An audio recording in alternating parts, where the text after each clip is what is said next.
आपला सत्ता, आपल्या गावचं भजन, आपल्या गावच्या परंपरा आपण जपल्या पाहिजे. आज बहुसंख्येने फक्त महिला मंडळ लाडक्या बहिणी माझ्या कीर्तनाला आहे. आणि तुम्ही खूप भाग्यवान आहात का 2026 मध्ये पहिल्यांदा पहिला सण येणार असतो जो जानेवारीत येतो, त्याला मकर संक्रांत म्हणतात. आणि आता मला 13 तारखेला भोगी आहे, 14 तारखेला मकर संक्रांत आहे, आणि महाराज 15 तारखेला म्हणजे खरेदी म्हणतो आपण, त्याला क्रिक्रांत म्हणतो आपण. म्हणजे हे 3 हिंदू धर्मातले महत्वाचे 3 दिवसाचे 3 सण आहे. आणि भाग्यवान आहे. आणि 2026 मधली पहिली संक्रांत इतकी पवित्र आली का 2015 ला हा योग जुळून आला होता. आज 2026 ला हा पुन्हा योग जुळून आला की संक्रांतीच्या दिवशी निवृत्तीनाथाची एकादश आली आणि निवृत्तीनाथाचा समाधी सोहळ्याच्या दिवशी. किती भाग्यवान आहे आपण, किती पवित्र आहे की 2015 ला हा योग आला होता, तर एकादश आली संक्रांतीला आली. आता बऱ्याच जणांचं कन्फ्युजन आहे, ताई आम्ही माळकरी आणि एकादश आली मग आम्ही सण अरे करायचा, कारण तिळगुळ हे सणाला आणि एकादशीला चालतात. तिळगुळ वाटायचे आणि भुगी करायची. अरे एकादश आली आणि एवढा पवित्र महाराज पहिला सण आलाय. जानेवारी महिन्यातला नवीन वर्षातला पहिला सण मकर संक्रांत असतो. आणि मकर संक्रांत ही देवी आहे महाराज. हो, ही देवीचं रूप आहे का त्या किंकराला मारण्यासाठी महाराज, त्या शंकासुराला मारण्यासाठी तिने महाराज तो असणारा अवतार धारण केलेला होता संक्रांती देवीने. आणि त्या राक्षसाला मारून आपल्याला मोकळं केलं होतं सगळ्यांना. एवढे उपकार त्या देवीचे. हो, आणि भोगी का करायची, कारण ज्या दिवशी भोगीचा दिवस असा असतो का भोगीच्या दिवशी सगळ्या भाज्या एकत्र केल्या जातात, कारण सगळे सुगीचे दिवस आहे. मग कुणाच्या वरात महाराज शेंगा येतात, वालाचे येतात, वाटाण्याचे येतात, कुणाच्या गव्हाच्या वांब्या, कुणाच्या बाजरीचे महाराज असणारे कणस आणतात, कोणी ऊस आणतं, गाजरं, म्हणजे जे जे आपल्या शेतात पिकतो ना त्याचा बाया वावसा करतात. सुगडं पूजितात तुमच्याकडे, सुगडच म्हणतात का? अरे वा, चांगले. मग ते सुगडं पुजली जातात. आणि भोगीच्या दिवशी कितीतरी प्रकारची भाजी, इतर वेळेस तुम्ही किती भाज्या करा, मिक्स भाजी, एवढी गोड होणार नाही. पण भोगीच्या दिवशी ती भाजी इतकी गोड होती, तिच्यामध्ये तीळ टाकले जातात. आणि सकाळी उठल्याबरोबर प्रत्येकाला तीळ टाकून, पांढरे तीळ टाकायचे, आंघोळ करायची. एवढंच नाही, पाण्यामध्ये तीळ टाकून देवाला सुद्धा तिळाचं स्नान घालायचं. इतका आपला पवित्र हिंदू धर्म सण होणार. किती भाग्यवान आहोत आपण.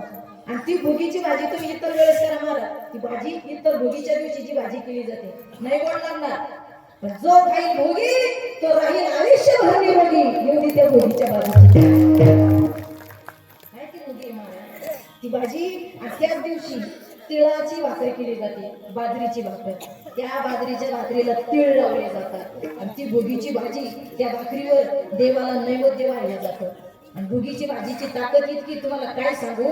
ती भोगीची भाजी का खायची, आपल्या अंगामध्ये महाराज आता थंडी चालू झाली, पण आपल्या अंगामध्ये महाराज उष्णता तयार होते. मग ते असणारे तीळ खाल्ले, गुळ खाल्ला का आपल्या अंगामध्ये महाराज समतलपणा राहतो, थंडी आणि महाराज उष्णतेचा, म्हणजे अंड्यानंच आपलं शरीर होत नाही महाराज. आणि काय सांगू तुम्हाला, भोगी झाली की आली मग संक्रांत. आणि संक्रांत हा सुवासिनीचा सण आहे. आणि या वर्षी बऱ्याच जणींना म्हणजे असं वाटतं की संक्रांत बाई म्हणतात, बाई हे म्हणा संक्रांत काय वर ग बाई, काय वर आली ग, कुठून कुठे चालली बाई, काय कर पाहू राहिली बकवाऱ्याकडे, आता काय केली. तुम्हाला सांगते महाराज, या वर्षी कोणीही संक्रांतीनं पिवळं वस्त्र घातलेले म्हणून पिवळ्या वस्त्राचं थोडं करू नका, घालू नका, साडी घालू नका. एवढंच नाही तर पिवळे फुलं सुद्धा देवाला वाहू नका. जे जे संक्रांतीनं परिधान केलेलं असतं ते आपल्याला वापरायचं नसतं. यावर्षी संक्रांत आली ती वाघावर बसून आली, उपवाहन तिचं घोडा आहे आणि कुमारिका आहे, केशराचा टिळा लावलेला आहे आणि सुवासासाठी सुगंधासाठी जाईचं फुल हातात धरलेले आहे. आता कुणीकडून पुढे चालली तर पूर्वेकडून पश्चिमेकडे चालली, आणि पाहते पुढं तर वायव्येकडे बघू लागली, वायव्य दिशेकडे बघू राहिली. आणि परिधान केलं पिवळे वस्त्र परिधान केलेले महाराज. म्हणून या वर्षी संक्रांतीला पिवळी साडी शक्यतो घालू नका, घालायचीच नाही. आणि महाराज हिंदू धर्मशास्त्र पद्धतीनं संक्रांतीच्या दिवशी काळ्या साडीला आणि काळ्या ड्रेसला खूप महत्व असतं. वर्षभर आपण काळा कपडा घालीत नाही, पण संक्रांतीच्या दिवशी सुवासिनी आवर्जून घालतात. मग या वर्षी तुम्ही गुलाबी रंगाची, हिरव्या रंगाची, केसरी रंगाची, भगव्या रंगाची किंवा काळ्या रंगाची सुद्धा साडी घालू शकता. हा, मग बाया म्हणतील दागिने तुम्हाला घालायचे नाही, तुमच्या मनावर आहे, तुमच्या मनावर आहे. ते तुम्हाला घालू वाटले तर घाला, नसेल घालायचे तर, पण जितकं पाळता येईल तितका धर्म पाळा महाराज आपला. आणि संक्रांत ही सुवासिनीचा सण आहे. संक्रांतीच्या दिवशी बाया माणसं सुगडं पिटतात, फक्त राहू पाळायचा. संपला ते 3च्या नंतर पवित्र काळ चालू होतो दुपारून आणि तोवर तुमचं स्वयंपाक होतं न सगळं दुपारच्या नंतर मग सगळ्यांनी मस्तपैकी आवरायचं सगळ्यांनी सगळं मला पूजायचे ते सगळं देव घरात ठेवायचे त्याला हळदी कुंकू लावायचं वावसा माहिती ना वावसा तो वावसा त्याच्यात भरायचा आणि ते भरल्यानंतर 2 माणसं असणारे सगळं घ्यायचे आणि तुळशीला पूजायचं तिथून निघलं तर गावातली जी तुमची ग्रामदैवत आहे त्या ग्रामदेवाला रुक्मिणीला पांडुरंगाला जी काही ग्रामदैवत आहे तिथं जायचं आणि मंदिरात गेल्याने एकमेकीला हळदी कुंकू लावून एकमेकीला महाराज बाया वावसा देतात आणि त्या दिवशी परंपरा आहे भांडण तंटे जर झालेले असं ना बाया गडी माणसं एकामेका संग बोला द्या अगं द्या बोला सोडून अगं तिळगुळ घ्या आणि गोड गोड बोला अगं तिळगुळ घ्या गोड गोड बोला त्या दिवशी भांडण मिळतात एक महाराज आणि एकमेकीला महाराज हळदी कुंकू लावून तिळगुळ देऊन त्या दिवशी परंपरा आहे मला माणसांनी लहान्या माणसांनी मुलांनी मोठ्या माणसाच्या पाया पडायचं मोठ्याने त्याला तिळगुळ द्यायचे ही परंपरा आहे आबोला मिटवला जातो संक्रांतीच्या दिवशी आणि संक्रांती इतकी पवित्र आहे तर सणवार व्रत वैकल्य साजरे करा आणि संक्रांतीच्या दिवशी कोणताही शुभ कार्य करा बरं संक्रांतीच्या अजून एक आख्यायिका आहे संक्रांतीचा एक मूळ मुद्दा असा आहे महाराज संक्रांतीमध्ये का कारण त्या संक्रांतीच्या दिवशी सूर्य हा मकर राशीमध्ये प्रवेश करतो आणि उत्तरायणाला सुरुवात होते महाभारतामध्ये भीष्माचार्य माहिती आहे तुम्हाला भीष्म पितामह ज्या वेळेला महाराज त्या कुरुक्षेत्रावरती बाणाच्या शय्येवरती होते तर त्यांनी उत्तरायण लागल्यानंतर आपला देहत्याग केला होता महाराज एवढंच नाही तर संक्रांतीच्या दिवशी महाराज भगीरथानं असणारी गंगेची पूजा केली होती याची आख्यायिका आहे महाराज गंगेची पूजा केली आणि महाराज आपल्या पूर्वजांचा उद्धार करण्यासाठी भगीरथानं गंगा पृथ्वी तलावर आणली तो दिवस मकर संक्रांतीचा दिवस आहे आणि ती गंगा वाहत कपिल मुनीच्या आश्रमात गेली आणि सगळ्या पूर्वजांचा उद्धार केला म्हणून संक्रांतीच्या दिवशी तीर्थ स्नानाला गंगा स्नानाला लय पुण्य आहे महाराज त्या गंगेत स्नान केलं पाहिजे आणि महाराज त्या गंगेने महाराज पूर्वजांचा उद्धार केला एवढी पवित्र संक्रांती महाराज आणि त्या संक्रांतीला आपण एवढं आनंदाला स्वीकारलं पाहिजे बरं संक्रांतीच्या दिवशी आता हा योग जुळून आलाच एकादश आली एकादश होती नाथांची आमच्या निवृत्तीनाथाची वारी बी होती संक्रांत बी होती उपास बी होतो काही बाहेर शंका पडली आम्ही जर तिळगुळ खाल्ले ना आमची एकादश म्हटली अजिबात नाही का याला पुरावा देते देवा दिली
देवतिळी आला आला देवतिळी आला गोड गोड जीव झाला गोड गोड जीव झाला साजरा हा पर्व काळ साजरा हा पर्व काळ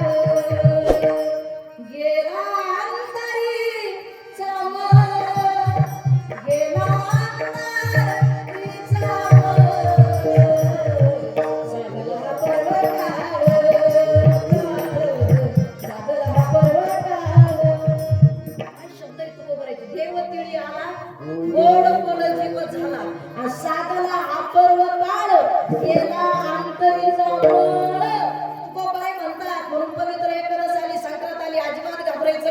एकादश घडणार आणि संक्रांती तुमची व्यवस्थित होणार आता मला 2 दिवस तर पवित्र आहे पण तिसरा दिवस किक्रांत म्हणजे करदी त्या दिवशी चुकून सुद्धा तुम्ही बिंट्याच्या ह्याच्या मागे लागू नका तिसरा एकदा जर तोंडाचा पट्टा चालू झाला लोक म्हणतात सारखं माझ्यावर बसली बरोबर आहे की नाही.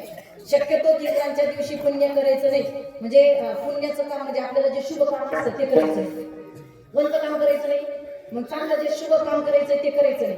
कारण संक्रांती देवीनं या असणाऱ्या शंकरासुराचा वध त्या दिवशी केला होता, म्हणून किंक्रांत ही किंक्रांत कर दिन म्हणून साजरी केली जाते. म्हणून त्या दिवशी शुभ कार्य करायचं नाही, नवीन काही कार्याला सुरुवात करायची नाही, त्याला यश मिळत नाही. त्या दिवशी शक्य ते मौन धारण करायचं. आणि संक्रांतीच्या दिवशी उठलं का महाराज, संक्रांतीच्या दिवशी सूर्य देवता मकर राशीत प्रवेश करणार असल्यामुळे सूर्य देवतेला आपल्याला अर्घ द्यायचंय. वर्षभर नाही दिलं तरी संक्रांतीच्या दिवशी एवढा नियम पाळा. लवकर उठायचं आणि लवकर उठून महाराज त्या असणाऱ्या तांब्याच्या कलशामध्ये पाणी टाकायचं, त्याच्यात असणारं कुंकुम टाकायचं, त्याच्यामध्ये महाराज तीळ टाकायचे. एखादं लाल गुलाबाचं फुल किंवा जास्वंदाचं फुल भेटलं तर बघा, ही अंधश्रद्धा नाही, श्रद्धा करेल त्याला कळेल. आणि ते पाणी ओम सूर्य देवताय नमः, ओम सूर्य देवताय नमः, जो काही तुम्हाला सूर्य देवतेचा मंत्र येतोय त्या मंत्र म्हणून ते अर्घ्य ते तीर्थ भगवान सूर्य देवताला द्यायचं. म्हणजे सूर्य देवताचा आशीर्वाद आपल्याला मिळतो. आणि संक्रांतीच्या दिवशी सूर्य देवतेबद्दल कृतज्ञता भाव व्यक्त करायचा.